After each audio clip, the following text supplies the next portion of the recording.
नीतीश कुमार की चुप्पी बिहार में अब बड़ा खेल करने जा रही है। देखिए, सम्राट सरकार बैकफुट पर है।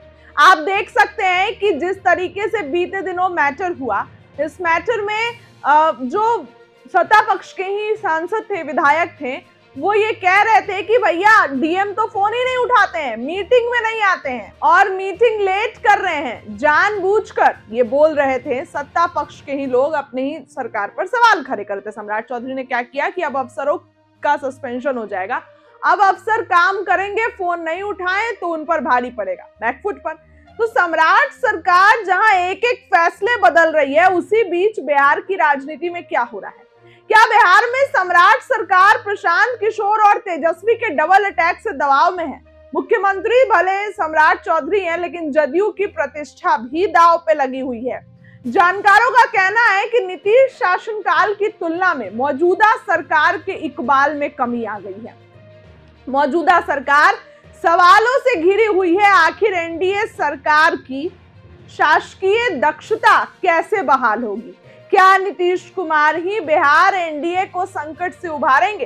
क्या नीतीश कुमार सचमुच सुपर सीएम है? आखिर भाजपा का कोई बड़ा नेता इस मुश्किल घड़ी में बिहार आकर डैमेज कंट्रोल की कोशिश क्यों नहीं कर रहा है? प्रशांत किशोर चुनाव जीतने के बाद मुख्यमंत्री सम्राट चौधरी पर लगातार हमलावर है। ये वो नैरेटिव सेट कर रहे हैं कि बांकीपुर में हारने के बाद मुख्यमंत्री डर गए हैं और इसी डर की वजह से वो विकास की बात कर रहे हैं। उन्होंने कहा, जब से बांकीपुर का रिजल्ट आया है तब से सम्राट चौधरी एनकाउंटर शब्द बोलना भूल गए हैं। ये वोट की ताकत है और यही मुख्यमंत्री की भाषा बदलेगी। पीके के मुताबिक पहले वो मुख्यमंत्री हाफ इनकाउंटर, फुल इनकाउंटर, गमछा का रंग देखकर पकड़ने की बात करते थे, लेकिन अब ये सब छोड़कर फैक्ट्री, रोजगार मेला और पढ़ाई की बात करने लगे हैं।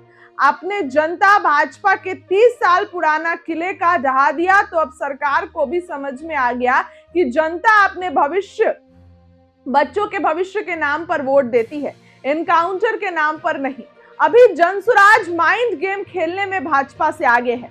भाजपा प्रशांत किशोर को जवाब क्यों नहीं दे रही है? अगर यही हाल रहा तो विपक्षी सम्राट सरकार को किसी रचनात्मक कार्य का क्रेडिट नहीं लेने देगी।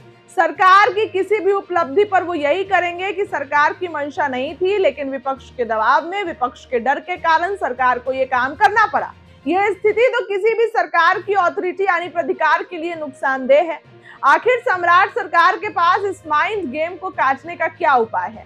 कहा जा रहा है कि बिहार में एनडीए सरकार की साख को बहाल करने के लिए नीतीश कुमार ने अक्टूबर से यात्रा निकालने की योजना बनाई है। जनता से सीधा संवाद करके कोई सरकार अपनी विश्वसनीयता और प्रभावशाली कायम रख सकती है। विरोधी लाख कुप्रचार करे, लेकिन अगर जनता साथ है तो कुछ भी फर्क नहीं पड़ने वाला है। 2025 के चुनाव में विरोधियों ने नीतीश कुमार के स्वास्थ्य पर सवाल उठाया और उनकी अंतिम पारी का जोरदार नैरेटिव चलाया, लेकिन जन समर्थन के बल पर नीतीश कुमार ने विरोधियों को करारा जवाब दिया।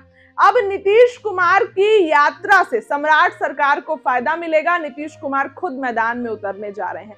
फिलहाल आपको क्या लगता है? अपनी राय कमेंट सेक्शन में जरूर रखें।